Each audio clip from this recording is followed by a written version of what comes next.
Well, these days just about anybody can make a review of a book, so it's kind of difficult to find books that haven't been reviewed. What's up? What's going on? Hide and read. Am I right? Am I wrong? It's kind of hard to find books that don't have a bunch of reviews.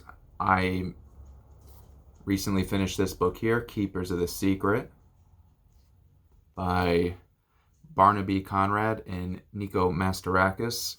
This book was published in 1983, and when I looked online for reviews, there was almost nothing. One of the reviews I actually found was from Brian over at Bad Taste Books. I saw him talking about this book. I'm going to link his review in the description if you want to go check that out. And I told him, oh, that book sounds cool. Maybe I'll read it if I see it one day. Well, he sent it to me. And I've never seen a copy of this book before. So I was interested in reading it. I finally got around to reading it.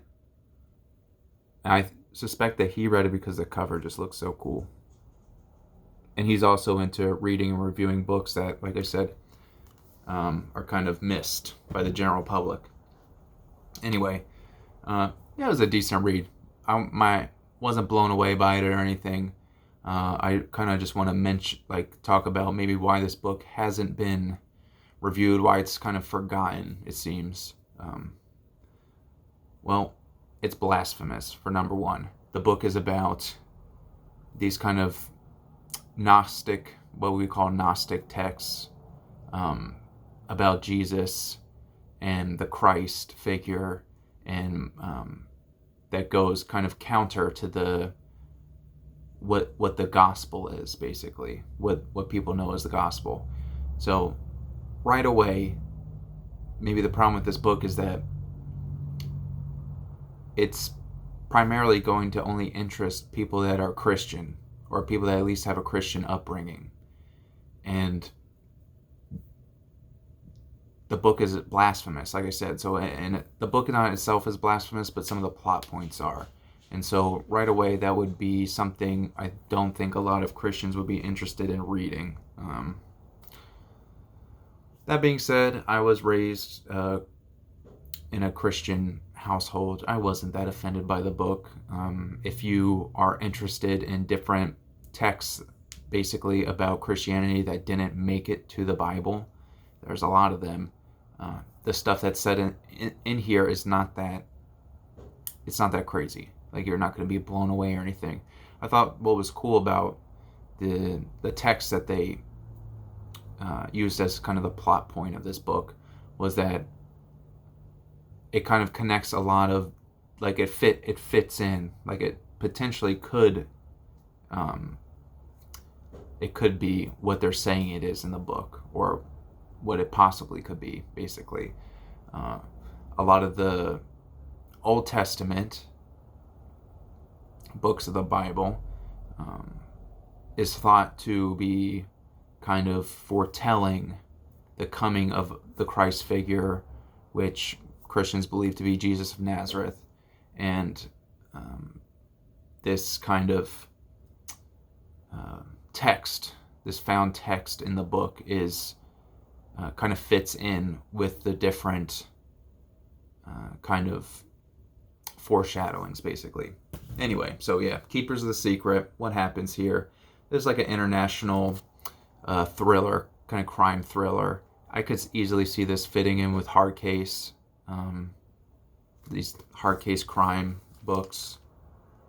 These are cool if you ever see them. Check them out. They're cool to collect too. I need to read more of them, but I could easily see this being one of those types of books. And in the book, there's a reporter. His wife recently is deceased, and he's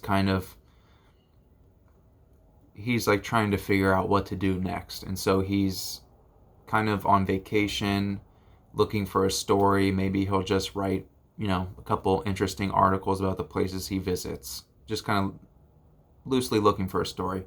And somebody comes out and approaches him because it's an older man looking to kind of pass on what he's learned about these scrolls that he found. And the scrolls detail, like I said, something blasphemous about Jesus Christ, basically, and how this kind of story fits into the gospel as a whole. Anyway, so this guy, he doesn't really believe it at first until people around him start dying in kind of violent ways. And then he realizes, well, nobody would be going around killing these people if there wasn't some sort of truth to this story.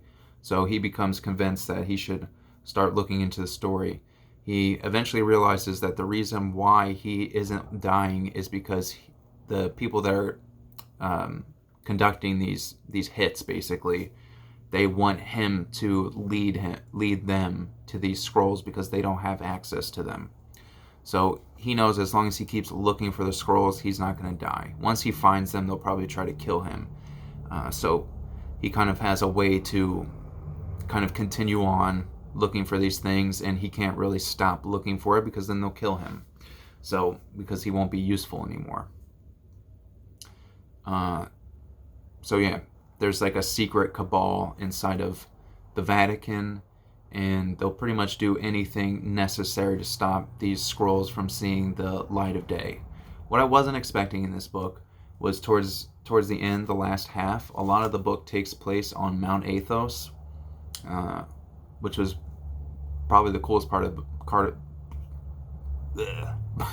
probably the coolest part of the book. Was them kind of traveling around Mount Athos. Mount Athos is like a Greek island full of male monastics. Women are not allowed on this island.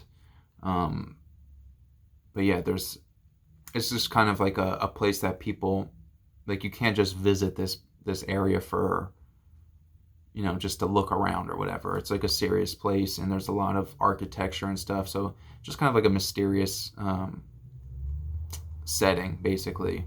And that's where a lot of the second half of the book takes place. Before that, the book is mostly just like an international thriller, and then like the second half is more like kind of Indiana Jones light kind of adventure. But yeah, I wasn't blown away by the writing, but the writing certainly doesn't get in the way of the story. Again, the story wasn't like, I wasn't blown away by it or anything, but I don't review books that I didn't enjoy. So I did enjoy reading Keepers of the Secret, Barnaby, Conrad, Nico, Mastorakis, which is pretty cool. Yeah, if it sounds like something you're interested in, for me, like I said, probably the most interesting part was this blasphemous text that they created for the sake of the story, and then also I was caught by surprise, kind of just getting to go on a fictional adventure on Mount Athos. I thought that was fun. Outside of that, it was like an international thriller. If you're into that kind of thing, it was okay. It was decent. So, yeah. Until next time, find somewhere to hide, find something to read. Peace.